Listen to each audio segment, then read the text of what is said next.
भारत में जारी world cup में रिकॉर्ड रन्स बनाना मामूल बन गया। ऑस्ट्रेलिया और न्यूजीलैंड के दरमियान मैच में दोनों टीमों के 771 रन बन गए। मैच में पाकिस्तान और साउथ अफ्रीका के मैच की याद ताज़ा हो गई। सनसनीखेज मुकाबले के बाद ऑस्ट्रेलिया ने न्यूजीलैंड को 5 रन से शिकस्त दे दी। दूसरे मैच में नीदरलैंड्स ने बांग्लादेश को 87 रन से हरा दिया। नीदरलैंड्स ने मुकर्ररा 50 ओवर में 229 रन बनाए। बांग्लादेशी टीम 42.2 ओवर में 142 रन पर आउट हो गई।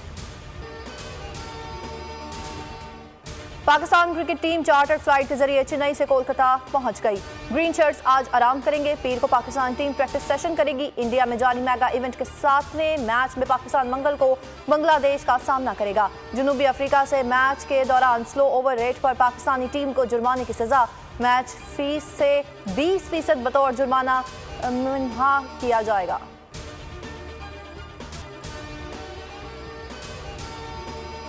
पाकिस्तान में सियासी हलचल में तेजी आ गई। इंतखाबात में माहौल बनाने के लिए सियासी जमातों की अवाम इस्तेमाल।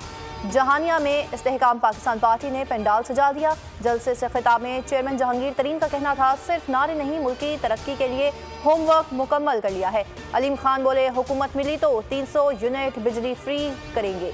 मोटरसाइकिलों को आधी कीमत पर पेट्रोल मिलेगा।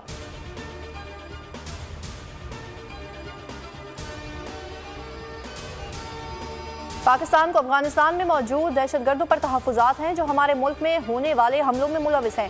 तर्जुमान दफ्तर ख़ारजा मुमताज़ ज़हरा बलोच कहती हैं, इन अनासर के खिलाफ ठोस सबूत है। ऐसे अनासर को आज़ादी से घूमने देना किसी सूरत कबूल नहीं है। फ़लस्तीन और कश्मीर पर पाकिस्तान की उसूली मौक़िफ़ में कोई तब्दीली नहीं होगी।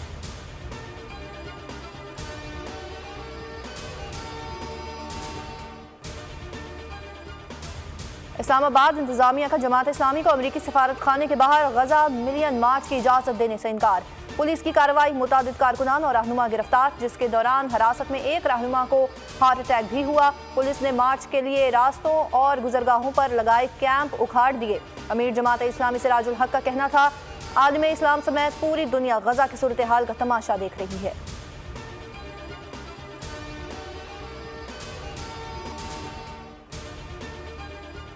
इसराइल और अमेरिका को बड़ा धचका। जनरल असम्बली में गजा में फौरी जंगबंदी की करारदाद भारी अक्सरियत से मंजूर। उधर इसराइल गजा को सफाई हस्ती से मिटाने पर तुल गया। इसराइल की फौज गोले बरसाती हुई गजा में दाखिल हो गई। इसराइल ने ज़मीनी हमले की फुटेज भी जारी कर दी। गजा के सैटेलाइट इमेज में खौफनाक इसराइली हमलों की तस्वीर देखी जा सकती हैं। शोहदा की मजमूई तादाद 7000 से तजावुज़ कर गई। शहीद बच्चों की तादाद 3600 से ज़ायद हो गई।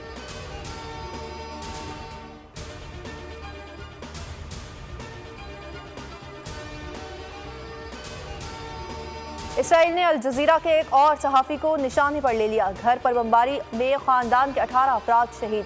फ़लस्तीनी सहाफ़ी फ़ारिस अकरम का कहना था, गुज़िश्ता शब के हमले में उनके ख़ानदान के 18 अफराद को शहीद कर दिया गया।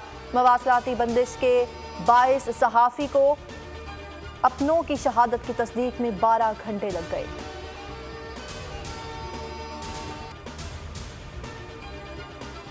तारकीन वतन को वापस के लिए दी गई डेडलाइन में 2 दिन बाकी। सिंध हुकूमत ने तारकीन वतन की वापसी के लिए ऑपरेशनल प्लान को हतमी शक्ल दे दी।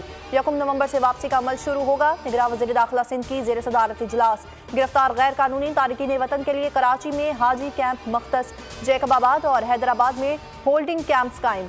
हारिस नवाज कहते हैं, सूबाई, डिवीजनल और जिलाई सतह पर कंट्रोल रूम कायम किए जा रहे हैं।